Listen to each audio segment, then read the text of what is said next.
That reaction right there tells you everything you need to know about how WNBA fans feel about this announcement. USA Network just revealed their studio host for the upcoming season, and the response has been universally hostile. We're talking about a commentator who's built a reputation specifically around antagonizing the league's biggest star and her fan base. So, why would a network trying to capitalize on record-breaking growth make this choice? Do with Caitlin Clark.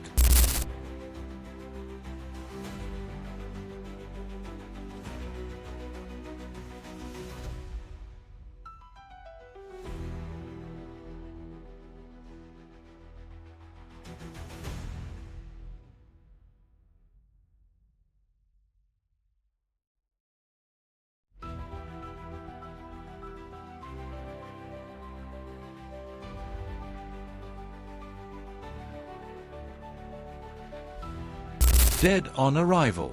That's not hyperbole when you look at the actual fan response across social media. USA Network is set to broadcast at least 50 games in 2026 as part of the league's new media rights deal. This is a massive opportunity to capture the momentum from Caitlin Clark's rookie season, which brought unprecedented ratings and attention.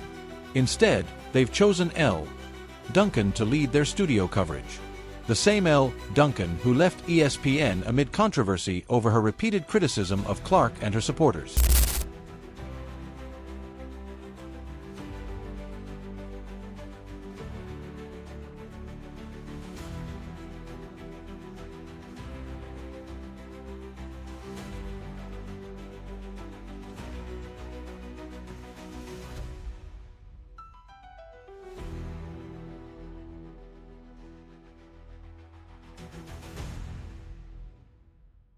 Here's the disconnect. The league and its broadcast partners are operating with two completely different playbooks. Adam Silver and the WNBA ownership group understand the assignment. They released the 2026 schedule early specifically to build music excitement. Fans immediately started circling matchups. Paige Buchers versus Caitlin Clark. Angel Reese versus Caitlin Clark. The Golden State Vaukees debut games. New York Liberty Championship rematches. The strategy was brilliant, music, because it put pressure on the players to finalize their CBA negotiations while fans were getting hype.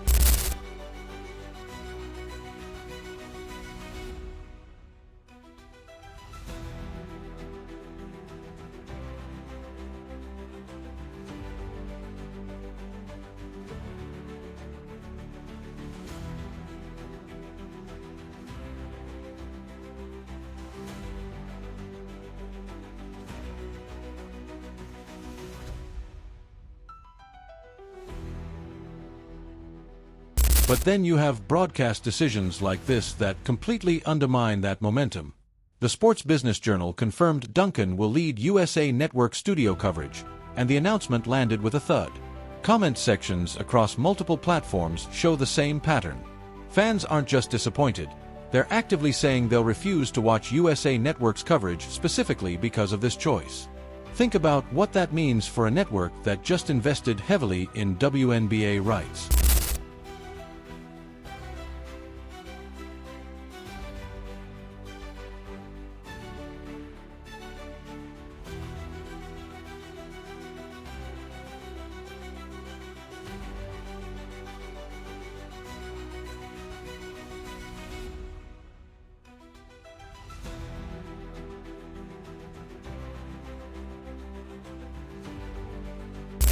The irony is thick. During the CBA negotiations, the Players' Union put out statement after statement about deserving better treatment, higher salaries, and improved working conditions. They launched campaigns asking fans to pressure ownership. And initially, fans were sympathetic. The general sentiment was that WNBA players probably should be making more money given the league's growth. But then something shifted over those 3 months of negotiations. Fans watched players repeatedly reject offers that would have nearly tripled their salaries by the end of the deal. They watched the propaganda machine keep churning out demands while the actual numbers showed ownership making genuinely strong offers. Public opinion flipped hard.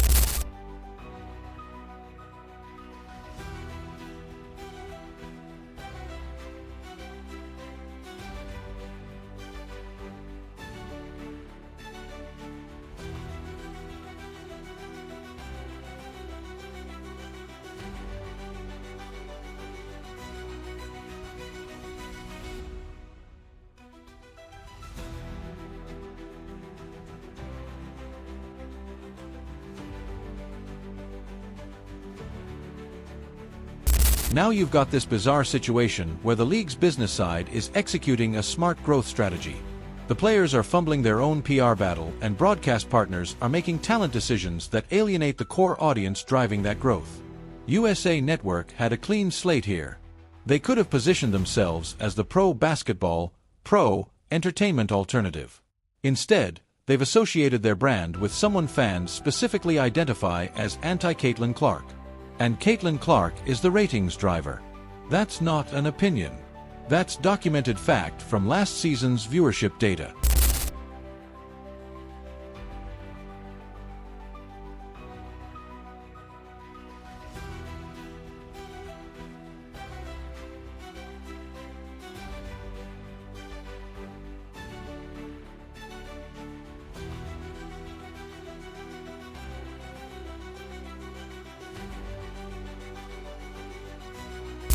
Here's what makes this significant for the league's trajectory.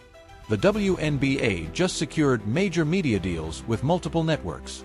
This expansion was supposed to mean more coverage, more perspectives, and more opportunities to reach different audiences.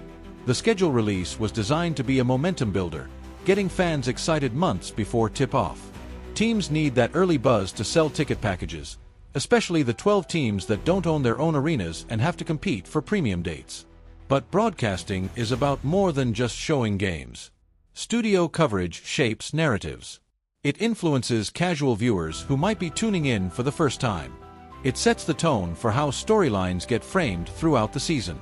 When your studio host has an established track record of dismissing the player who brought millions of new viewers to the league, you're creating an immediate credibility problem with exactly the audience you're trying to grow. The comment section feedback isn't subtle. Fans are saying they'll stick to YouTube creators for their WNBA coverage instead of watching USA Network studio shows. That should be alarming for a network that just paid significant money for these rights. You're supposed to convert digital viewers to traditional broadcasts, not push them further toward independent creators. And this connects directly back to the CBA situation.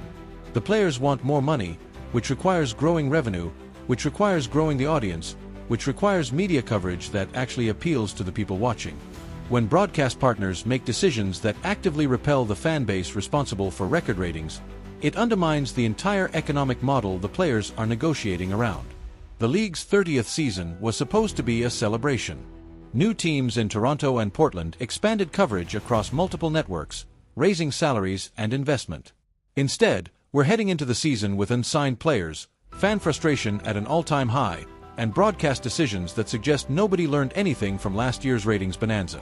USA Network had one job: capitalize on momentum. Hire talent that appeals to the audience actually watching these games. Instead, they've chosen someone fans specifically identify as hostile to that audience. The network seems to be betting that viewers will show up for the games regardless of who's hosting the studio coverage. That's a risky assumption. Fans have more choices than ever for where they consume sports content. YouTube channels, podcasts, and independent creators who actually seem excited about the product they're covering. If your studio show feels like an obligation rather than a celebration, viewers will find an alternative. So, here's the question. USA Network needs to answer. Are you trying to serve the audience that's actually watching WNBA basketball, or are you trying to appease a different demographic entirely? Because right now, this hiring decision suggests you're not particularly concerned with what the people driving your ratings actually want. And in a media landscape where viewer loyalty is earned daily, that's a dangerous position to take. The schedule is out, the games are on, and the stage is ready for what could be the WNBA's biggest music season yet. But if the people covering those games can't hide their disdain for the players and fans making it all possible, don't be surprised when those fans take their attention elsewhere. What do you think? Is USA Network making a massive mistake here, or are fans overreacting? Drop your take in the comments and make sure you're subscribed, because this CBA situation is far from